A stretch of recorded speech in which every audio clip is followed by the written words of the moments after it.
Dans cette vidéo, on va savoir les causes des mouvements verticaux et des mouvements horizontaux de l'air.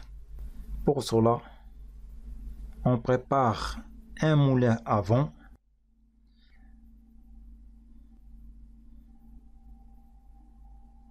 et on essaie de le remettre immobile. Au-dessous de ce moulin, on pose des bougies.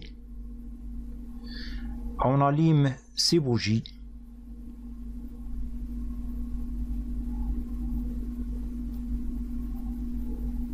Qu'est-ce qu'on observe après? On observe que le moulin se met en rotation tant que les bougies se trouvent au-dessous de ce moulin. On éloigne les bougies du bas du moulin. On observe que le moulin tend à s'arrêter et s'immobile. La question qui se pose: comment peut-on expliquer ce phénomène? Avant de répondre et expliquer ce phénomène, on observe une autre expérience avec des outils classiques mais innovants. Un tourniquet ou bien un moulin à vent réparé d'une façon parfaite et avec un fil de fer, on s'élève ce moulin, puis on le met en face avec la flamme lors de la combustion du gaz du butane. On observe que le moulin se met en rotation une fois posé en face d'une flamme. C'est la même question: pourquoi le moulin se met en rotation une fois posé en face d'une flamme?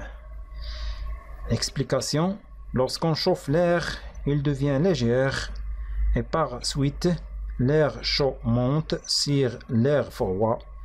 Donc sur la surface de la Terre, un air chaud monte et un air froid des milieux supérieurs descend.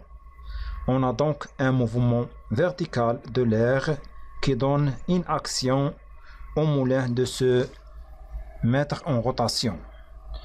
On justifie cette explication par une autre expérience plus claire. Dans une boîte qui a une fente en bas, on met l'eau chaude et l'eau chaude émet la vapeur d'eau. Voilà l'eau chaude qu'on a mis dans la boîte. Puis on ferme la boîte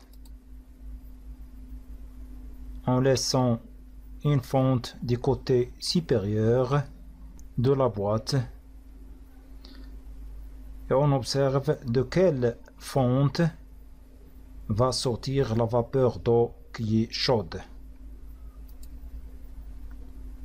On observe que la vapeur d'eau chaude sort de la fente supérieure, c'est-à-dire l'air chaud monte et s'élève dans l'atmosphère. D'autre part, et la même chose, on va mettre dans la boîte des morceaux de glace et on sait que la glace émet une vapeur d'eau froide. Voilà les morceaux de glace. Puis on ferme la boîte en laissant aussi une fente du côté supérieur et on observe de quelle fente va sortir la vapeur d'eau de la glace. Donc la glace émet une vapeur d'eau froide. Cette vapeur d'eau, comme on observe, sort de la fente qui est en bas et ne sort pas de la fente qui est en haut. En résumé, sous l'action de la variation de la température sur la surface de la Terre, on a un mouvement vertical de l'air. C'est que l'air chaud monte et l'air froid descend. Ce mouvement vertical de l'air entraîne la rotation du moulin. Dans une boîte, On pose un morceau de glace d'un côté et dans l'autre côté, une bougie allumée. On observe que l'air se déplace de la glace vers la bougie, c'est-à-dire des côtés froids vers le côté chaud. Donc, sur la surface de la Terre, on considère une région froide, par exemple cette région, dans laquelle l'air froid descend pour bien remplir cette région.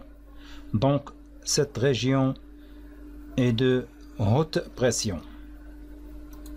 On considère par exemple cette région chaude, loin de la première, où l'air chaud monte dans l'espace en laissant une quantité rare de l'air. Donc cette région est de basse pression. On a donc deux régions, une région de haute pression et une région de basse pression.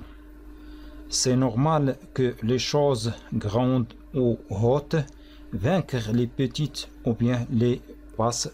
Donc l'air se déplace de la région de haute pression vers la région de basse pression.